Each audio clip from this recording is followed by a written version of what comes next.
4 श्लोक 14 भागवत गीता। न मां कर्माणि लिम्पन्ते न मे कर्म फले स्पृहा इति मां योऽभिजानाति कर्मभिः न सपद्यते। अनुवाद: मैं कर्म के फल की इच्छा नहीं करता हूँ, इसलिए मुझे कर्म मलिन नहीं करते। इस प्रकार जो मुझे तत्व से जान लेते हैं वह भी कर्म से नहीं बचते। व्याख्या: श्री कृष्ण कर्मयोगी के सबसे बड़े उदाहरण हैं, इसलिए उन्हें योगेश्वर कह के आज भी संबोधित किया जाता है।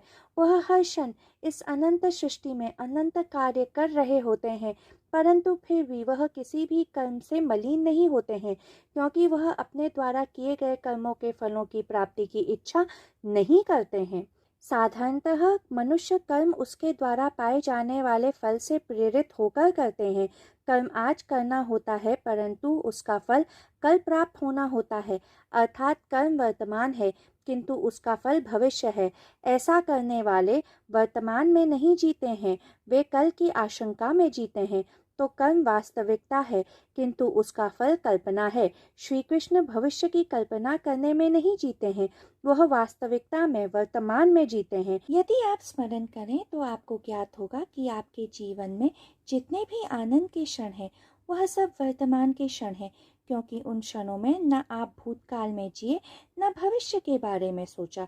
तो जो प्रत्येक मनुष्य को पीड़ा तथा दुख पहुंचाते हैं वे बस मनुष्य के दो मूलभूत क्षमताओं के कारण है, स्मृति तथा कल्पना की। किसी का भूतकाल उसे कष्ट नहीं दे सकता, क्योंकि वह पहले ही घटित हो चुका है।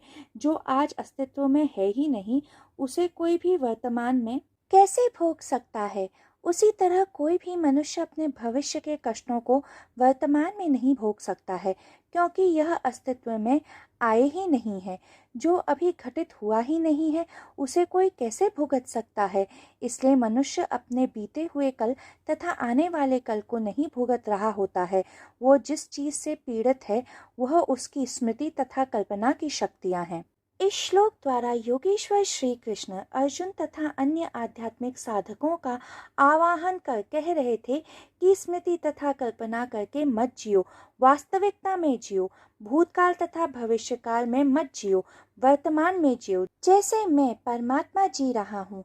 जब मनुष्य को कोई दुख भरी स्मृति या भविष्य की कल्पना सताती है तो उसे एक साक्षी बन उसे घटित होने देना चाहिए।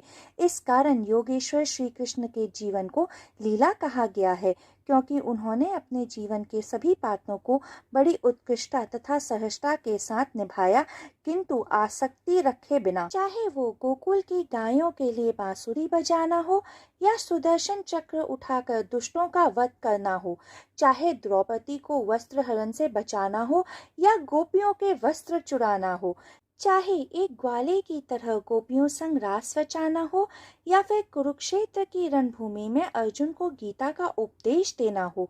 श्री कृष्ण क्षणजीवी हैं, वर्तमान में जीने वाले। वो ना तो भूत जीवी हैं और ना ही भविष्य जीवी हैं।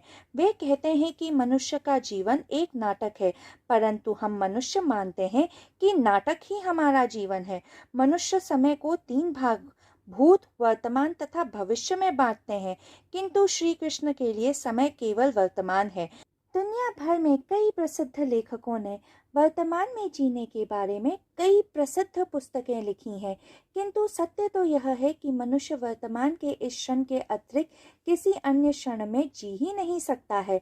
जो इस सत्य को समझ लेते हैं वह भी इस स्थिति को प्राप्त कर लेते हैं। जो भी योगेश्वर श्री कृष्ण के इस स्वरूप को समझ लेते हैं वह भी श्री कृष्ण के समान इस कर्म के चक्र से मुक्त हो जाते हैं।